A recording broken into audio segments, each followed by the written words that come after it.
क्या आपने कभी ऐसे इंसान के बारे में सुना है जो दुनिया में संत बना रहा पर असल में गरीबों का शोषण कर रहा था?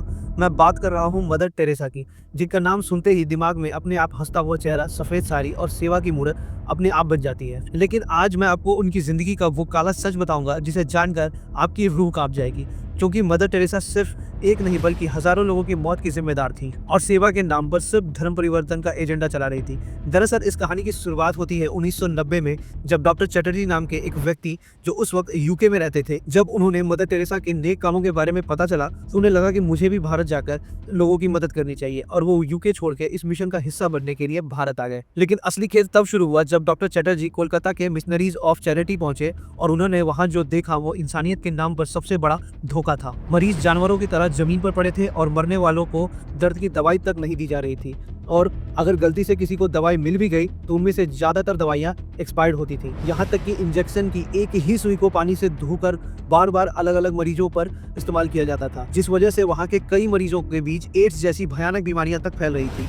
यहाँ पे और भी ज्यादा हैरान करने वाली बात यह है कि मदर टेरेसा को वेस्टर्न कंट्रीज जैसे अमेरिका और यूरोप से हर साल 7500 करोड़ रुपए भेजे जाते थे, पर वो पैसे कभी भी गरीबों तक नहीं पहुंच पाए। कोलकाता के हॉस्पिटल में आधी मशीनें काम नहीं करती थी और नर्स को बिना किसी मेडिकल ट्रेनिंग के भर्ती कर दिया जाता था। मतलब अगर मदर टेरेसा चाहती तो गरीबों का इलाज कर सकती थी, पर नहीं किया, क्योंकि अगर गरीबी चली जाती तो उनकी दुकान बंद हो जाती। वो चाहती थी कि लोग दर्द में रहे और मजबूर होकर ईसाई धर्म अपना लें। जब डॉक्टर सभी चीजों को सामने लाने की कोशिश कर रहे थे तो वेटिकन एजेंसी और सरकार सभी ने उन्हें चुप करवाने की कोशिश की। तभी कहानी में एंट्री होती है ब्रिटिश राइटर क्रिस्टोफर हिंजेस की, और दोनों ने मिलकर एक किताब लिखी, the missionary position mother Teresa in theory and practice. इस वीडियो में जो भी बातें मैंने आपको बताई हैं वो सारी बातों का जिक्र इस किताब के अंदर मिल जाएगा। 1979 में मदर टेरेसा को नोबेल पीस प्राइज दिया जाता है और 1997 में उनकी मौत हो जाती है।